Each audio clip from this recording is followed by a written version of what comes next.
Broadcasting from our New England studio, Solutions Review is proud to showcase Radware in the Solution Spotlight, an inside look at enterprise technologies. I'm Doug Atkinson here at Solutions Review, and welcome to the Solution Spotlight featuring Radware, and focused on the role of AI in modern cybersecurity, from innovation to infiltration. As AI continues to evolve, it brings both unprecedented opportunities and unforeseen risks. So today, we will shine our spotlight on AI's impact on organizations worldwide and explore how AI-powered attacks are reshaping the threat landscape. In this event, you will see cutting-edge strategies for organizations that are domestically and globally distributed and discover how AI-driven security solutions can detect anomalies, mitigate cyber attacks, and protect critical infrastructure. To drive this conversation, we have invited cyber automation advisor and tech entrepreneur, Michael Morgensson. He is a consulting partner and cybersecurity practice lead at Dablink Consulting. Michael, I'm going to hand this event over to you now. Thanks for being with us. Thanks, Doug. Great to be back. I'm Michael Morgensson. As you said, I'm a partner at Dablink Consulting, where I help companies figure out cybersecurity and automation strategies. Over the last few years, that's included a lot of AI work. So I'm super excited to be here to talk about what's coming in the modern threat landscape, what attacks, what mitigations, what opportunities, what threats we're going to see. And I'm joined today with Ava, a senior solution expert at Radware. Ava. Hi, Michael. Thank you very much for having me. So Ava, let's jump right in. You know, the ecosystem is changing so fast. ChatGPT launched AI into everyone's consciousness now more than a year and a half ago. Talk with me, please, about how AI is transforming the cybersecurity landscape, at least over the last 18 months. So that's a very important opening question that you asked right here. I guess AI changed, as you said, people's lives, personal lives, professional lives, cyber defenders' lives, and cyber attackers' lives. So it really takes a very sharp turn. I know in my personal life, AI changed it. The number of times that I used AI throughout the day to write emails, to do my daily work changed massively and increased drastically. So you can only imagine, if I'm a private person and this is how AI impacted me in my daily life, how it can impact people that are actually trying to build best upgraded technology, and attackers that are always trying to build the best attacking tools and methods that are out there. So definitely has a great impact. And the way I see it, it really was gradually. It's like a door was opened, everybody rushed in, and now we need to try a little bit, take a step back and understand what are the capabilities, how they will impact our solutions as defenders, our attacking tools as attackers, and what is the exact impact we're going to deal with. One thing is clear: if you don't use AI, you are making the choice to stay behind. You are making a cognitive choice. You are saying, I do not want to be up front. I want to stay behind. And that there's no question about that. Yeah, it's a fascinating point. IBM put out some data a few months ago. They said it was north of 80%, 80 something percent of respondents said that AI is essential. But like a quarter of them said that they have any kind of governance or secure data management or any responsible practices. So you and I agree entirely that this is transformative and change is coming. But I'm not yet seeing enough people talking about or doing things to make this responsible. What do you think about that?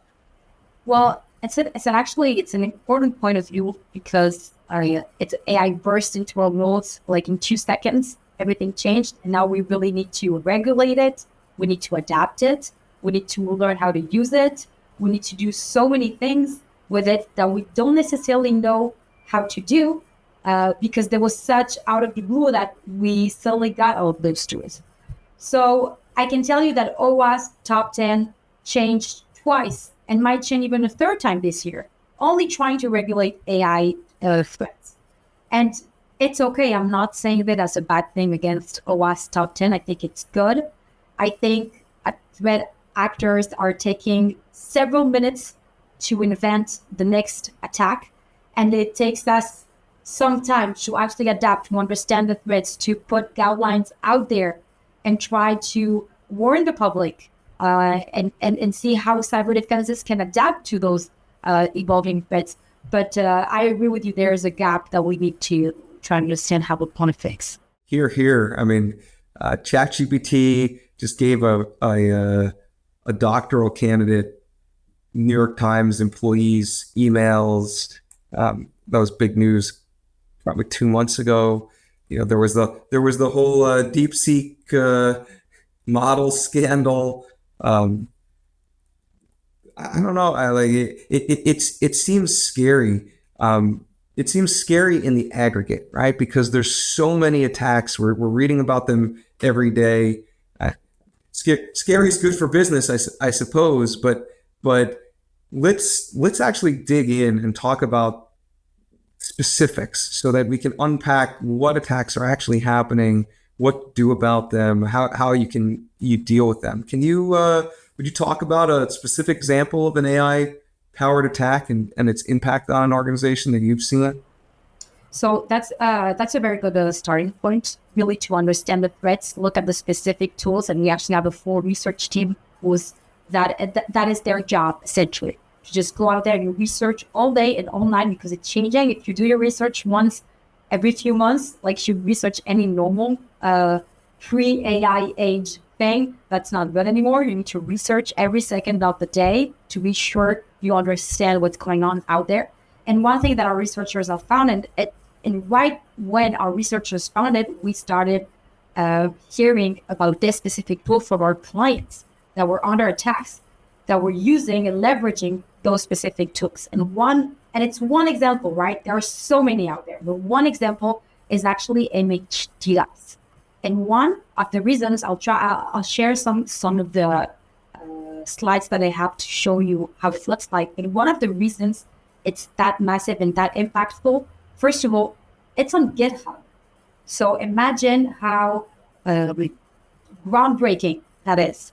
There was an age where if you wanted to have software, attacking software, malicious software, you needed to go through the darknet. You need to know and have some doubt, some acquaintances that were not exactly legitimate and get your hands on things. Things were transferred under the table. It's not that way anymore. So you go into GitHub and it's right there for you and I to download it on our private PC and just launch a massive DDoS attack with it. Now, to show you the specific of how the attack actually looks like, you can see right here why it's so harmful is it holds 56 different attacking methods within one script that you download from this GitHub. It includes DDoS vectors, web DDoS vectors, bot attacks that are going to attack simultaneously to just make it even harder to mitigate, and which I think is really the cherry on top.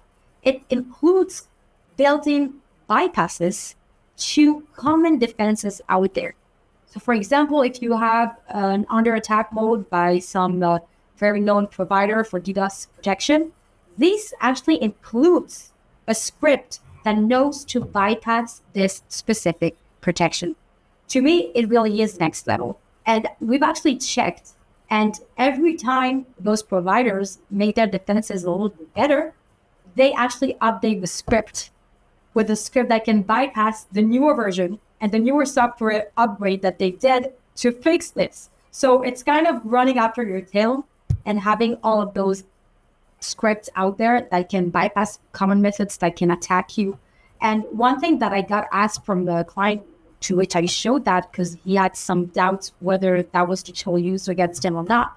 He said, well, if just some kid that's bored downloads this from GitHub and start launching attacks from his PC, how many RPS requests per second is he ever going to get from the normal PC, right? it's not going to be enough to bring down my service because I have a massive service. And what I learned about MH DDoS for research is they don't only provide you with the software, they provide you with the computing resources.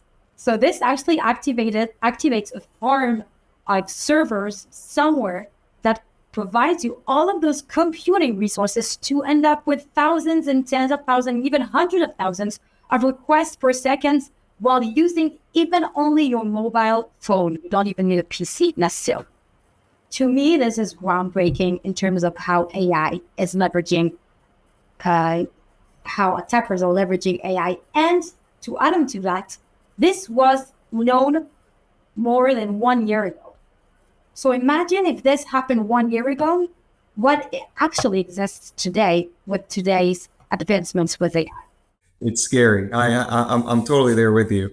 We're one of the next pieces of that, if I follow your thread, is adding agents in front of it all. Now you won't even just need to log into a platform or a mobile app. You'll be able to just talk to a chat bot and tell it what you want it to do, and it'll go figure out how to do these for you. It's a scary world. That's exactly that.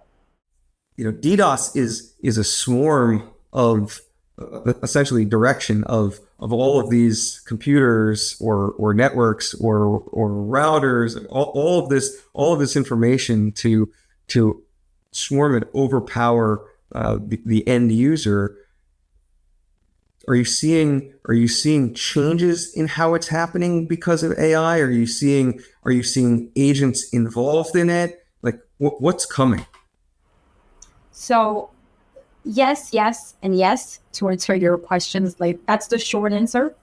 The long answer is I get sometimes in front of the people, in front of very important, even CISOs, so chief of information security officers, and they sometimes would say, what's new in the DDoS era? Because let's face it, it's one of the oldest tricks in the book.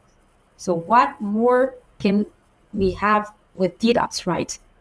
And I always answer, well, there are going to be sophisticated methods. AI is going to break things around and put it back together in even better ways and so on. So that's for sure going to happen. But what I always say is there is one way that everybody can use and do to mitigate a DDoS attack. The easiest way to mitigate every DDoS attack is actually attainable at every household and by every person. If you get the power button off, like the power plug off, and if you go out of the internet, that's it. The DDoS attack is over. It's not like a warn. It's not like malware. It's not like other cybersecurity threats. That's it. If you're logged off the internet, the DDoS attack is over and you mitigate it. So there's a very easy solution to mitigate every DDoS attack that is available to all. The question is, what is the price? Are you okay with your legitimate users not being able to access your services because you're under attack right now and you had to go out of the internet to do so? Now, actually taking out the plug seems like a very extreme thing that no one will do, but there's another way to do it without actually doing it, which is called the rate limiting, right? If you limit to a certain rate and whatever is above this doesn't enter your system because it could be speculated or suspicious as a DDoS attack, that's actually pulling the plug, right? Because you're saying there's a certain portion of the traffic I'm never going to allow in. It's way above my threshold. Now, whether those are legitimate users within the attack traffic or not, you'll never know. They'll never access your service. You'll have the impact. You'll have the customers that are angry that are on a call. You'll have all of that. But at the moment you choose to do that, or when you, before that, tell your system to rate limit at a certain point, you need to know that using such methods will consequently mean you're going to lose legitimate users when under attack. And that's just a risk you need to understand if you want to take or not. I once asked the client, so what's the most downtime you can allow yourself? And he said 48 hours. And I said, oh, I'm not sure you need a DDoS protection service for that. 48 hours, you're okay. That's like the old method. Take the plug out and put it in again and you'll be okay. But for clients for banks, for financial services, for governments, for eBay that lose almost $1 million for several minutes of downtime. That is not an option. And rate limiting is not an option because it's money going lost. So to your question, can DDoS attacks still evolve? And what is the future? Yes, there will be AI scripts, there will be AI agents that are going to make this a lot more efficient. Today, we're seeing the massive web DDoS. I think the record for today is 7.3 terabit per second. And this is going to grow exponentially. If once we used to wait a few years in between record that was broken, the record for the DDoS attack, today it's going to happen twice or 3 times or 5 times in the same year. And that's only going to grow exponentially. So yes, we're going to see a very big increase in the scale and the sophistication of the attack, in the way it kind of imitates legitimate behavior. It's going to be even harder to mitigate. And all of those are things that we should expect in the future of DDoS attacks. What about attacks that are there attacks coming that are not just open up a pipe and stop service? Are there could it be attacks against models like overwhelming the LLM with data, or overwhelming asking an agent to do too many things so that it can't respond? I see such a stratification, like a separation of attacks against all these different pieces using kind of the same idea, but no longer just open up the flood pipe. Have you guys seen any of that already? So that is a great question, because it is exactly like you said it. We are used to really having DDoS attacks. Okay, so that's layer 3 or 4. That's like clogging the internet pipe. And then you have application-based attacks, which are on the application layer. So we, security teams, really segment it.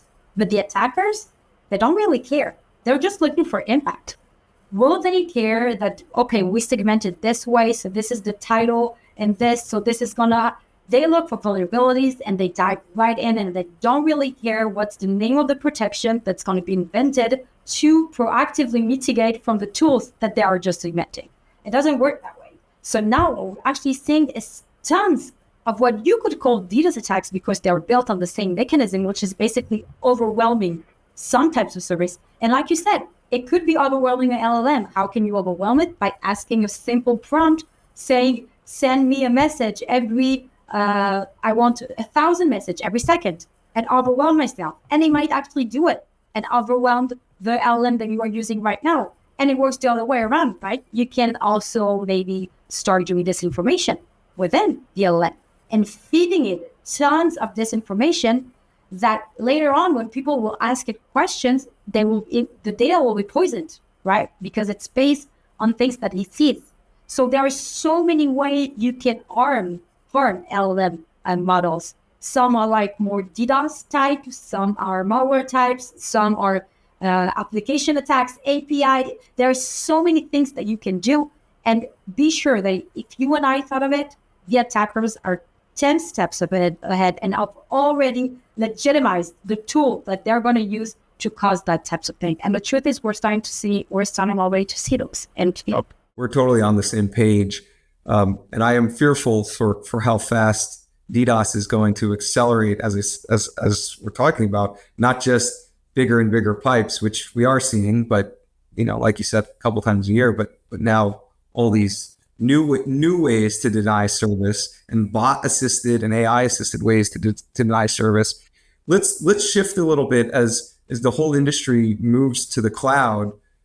What are we seeing around cloud application protection? Like what's AI? How's AI going to change that? Particularly from an attacker's point of view. Well, to me, it's not a futuristic question.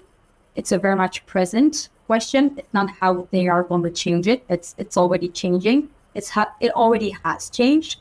And now we really have to cope with it.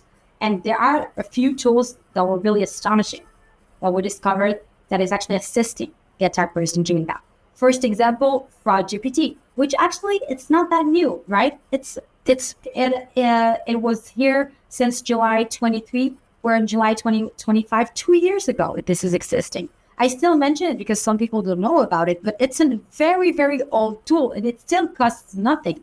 The same way we have our ChatGPT, which we can solve on basically everything, which is absolutely another discussion on how scary that is, right? How much it knows about you and profiles you. But if we stay focused on enterprise and cybersecurity, you have those front ChatGPT that are just going to be here and assist you with every one of your fraudulent actions and going to give you tips on how to do it better, how to write your phishing email better and more personalized. So those things are crazy. And I even have another example, which is CAPTCHA-based, right? CAPTCHA solving. A lot of organizations to this day think that CAPTCHA is a good way to prevent from bots to enter their services, right? A lot of people actually believe that. This is why I'm reiterating, because that is a surprise to me. Now, we know we used to have those CAPTCHA farms, right? Like in third world countries, those CAPTCHA farms where you'd have like 50 kids in front of very cheap smartphones, getting a CAPTCHA and just solving it very, very quickly, sending it back to the bot, and the bot could use those CAPTCHA farms. But they were actually requiring 50 kids sitting in a warehouse and solving those CAPTCHAs, right? Well, AI definitely changed that. I want to show you this video of it's called StressCat. It's a tool to solve CAPTCHA. Now look at how efficient and quick it is. And of course, it has a full commercial, right? Because the attackers do commercial for their tools. Look at how fast this solves your CAPTCHA, right? It took a lot less than what a human takes, and its accuracy is 100%. So that's crazy. And it's out there. Everyone can put their hands on it. And it's right here for you to use and bypass any CAPTCHA that you would like to bypass with this specific tool. So I've just finished my sentence and it already did 6 CAPTCHAs, right? It solved it. Do you know what is the human success rate in solving CAPTCHA? Like if you and I try and solve a CAPTCHA, it's around 98. It's not even 100%. And we know how many times, oh, that was a traffic light. No, that was the bike. That was the crosswalk. And it's even more efficient than what we humans can do. And that is where this is going to take any CAPTCHA solving relying methods for security really to the next level. So the StressCat tool you just saw is actually sold as a subscription, right? Now, if I showed you this image and told you this is for your Netflix subscription, you would have totally believed it. Look at how legitimate it looks like. You can even pay with PayPal, right? It looks exactly like any service you and I would consume. Now, you do see the crypto at the end. I guess that's where it throws you off. That might not be fully legitimate if you can pay with it, in crypto with it. But those prices are fully cheap, we can say. The enterprise plan is $100 per month, and you can use it without limits, right? So think of how many CAPTCHA solving you can do with that if you are a malicious actor trying to bypass CAPTCHAs. Now, one example that I thought was really, really clever, and to be fully honest, if that was an attack on me, this is a social engineering attack, I might have fallen for it. And I would like to think that I am someone that is extra careful being in this world and being in this line of work, and I might have fallen for this trick. What this does is the OTP bot, the one-time password bot, right? So what they do is they download online lists of compromised passwords and email addresses and phone numbers from bank credentials. They find one phone number that they have right there. And they have the password, right? But they have enabled two-factor authentication. So they need the code in order to enter the bank account. What they do is they trigger the two-factor authentication, right? So they put in the password, they put in the email, says, great, now give me the code that I just sent to your phone, but doesn't have the phone. So he sends with the one-time password bot, and he sends an automated call with AI, an AI voice that calls this person and says, "Hi, this is Celine. I'm an automated bot working for your bank. We're trying to verify your identity in order to forward you to a representative. We have just sent you a code. Can you please put in the 4 digits or the 6 digits?" And then the first thing you do is, okay, I'm not giving out any information. It's not like I'm giving out, they did send me a code. So that's true. I'm going to put in the code, and then my bank representative is going to talk to me. I'm not giving anything that's suspicious. And you give them the code that you were just sent because your bank supposedly sent it. And that's it.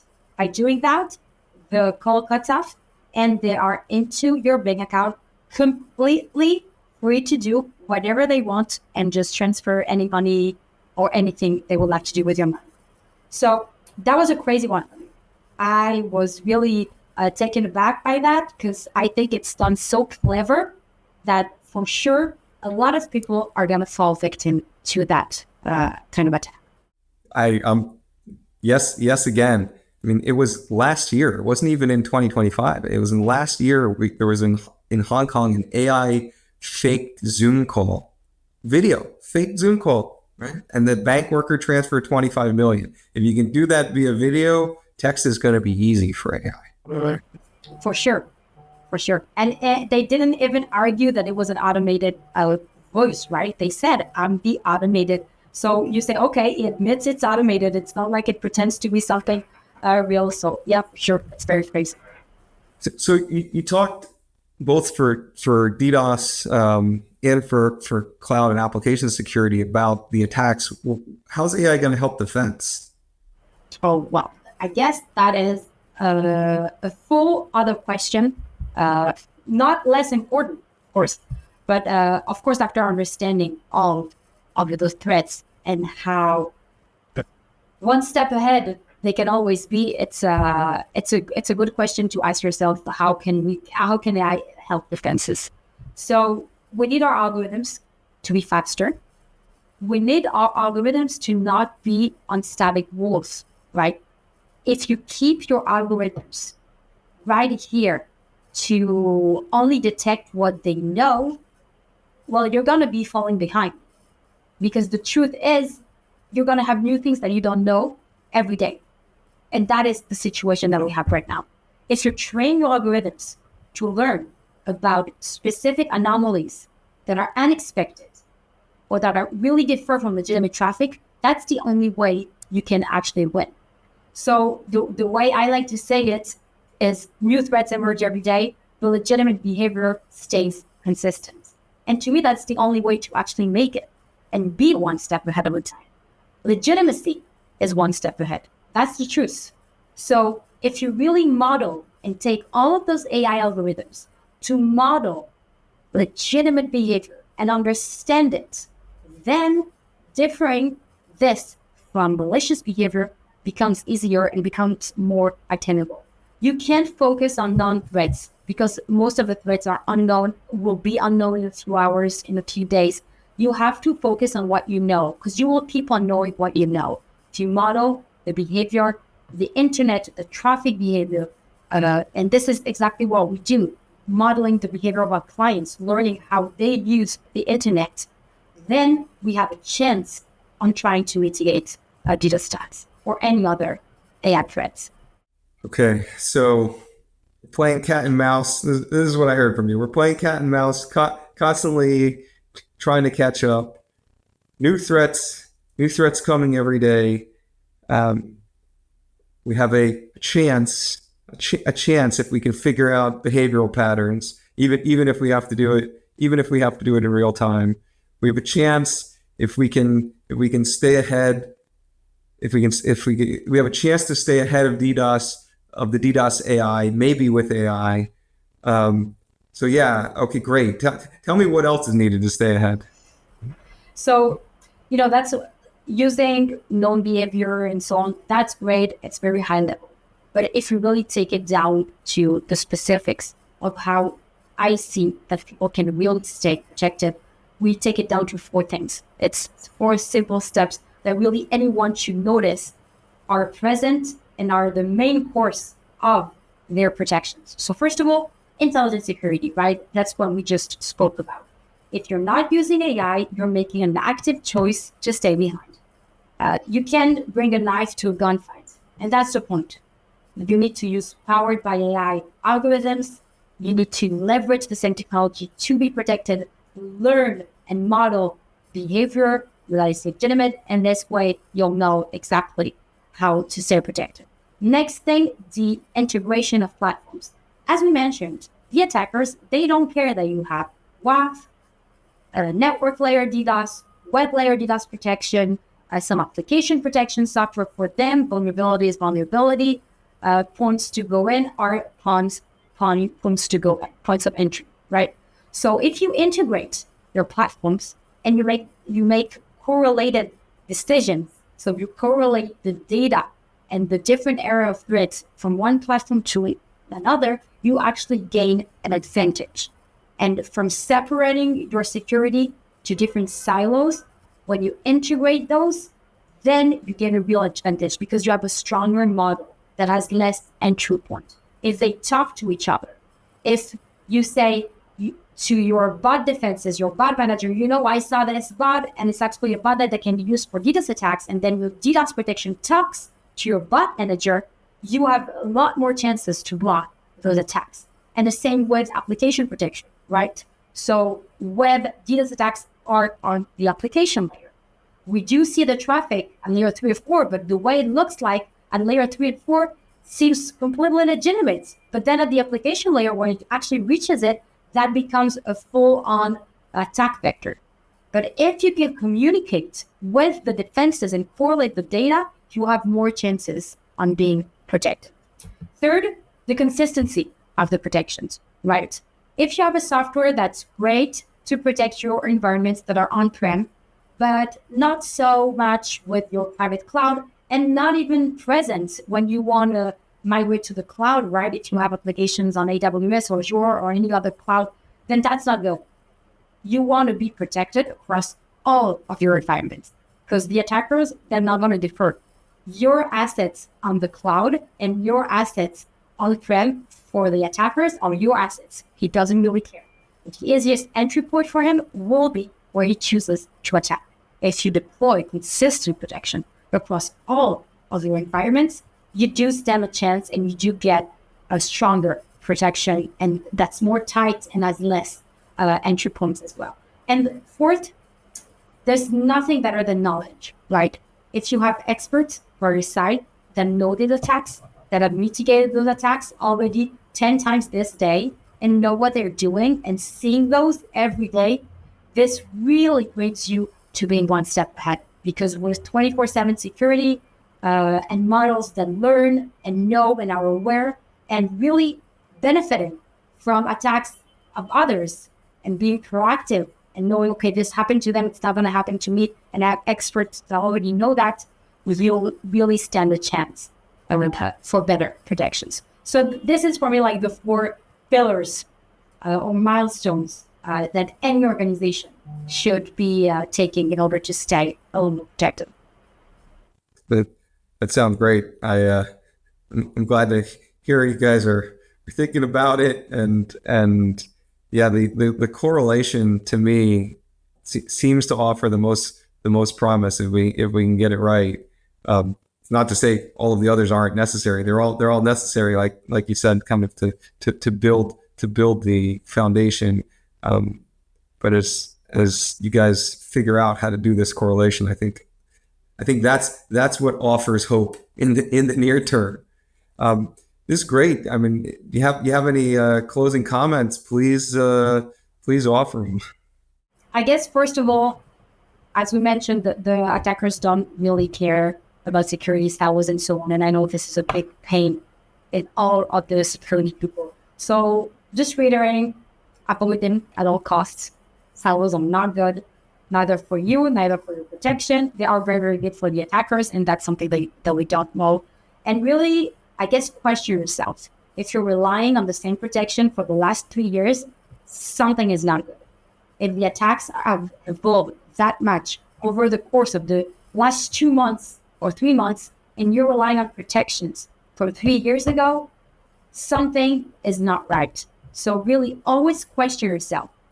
Do I have the best attack? And also, which is something that I always say is very crucial, having an under attack plan.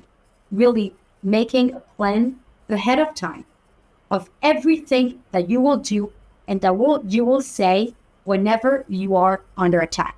It includes every aspect of it, from the security itself, from the IT people, from who briefs management, from who talks to the press.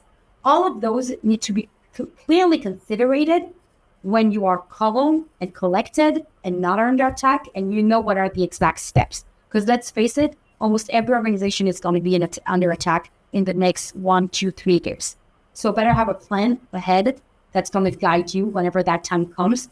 Then you chose ahead of time and know what are the moves that you want to do, and you're not acting out of panic. And really what I wish everyone is to stay out of the news for bad things such as cyber attacks. Ava, thanks for that. I appreciate everyone tuning in, and I'll throw it back to Doug. Well, that was a great event. Thanks very much. Well, there you have it. Another solution in our spotlight. We want to thank Michael and Ava and Radware for that presentation, and we appreciate your attendance as well. Until next time, I'm Doug Atkinson here at Solutions Review. Thanks for watching. If your business would like to be featured in a future event, contact us today.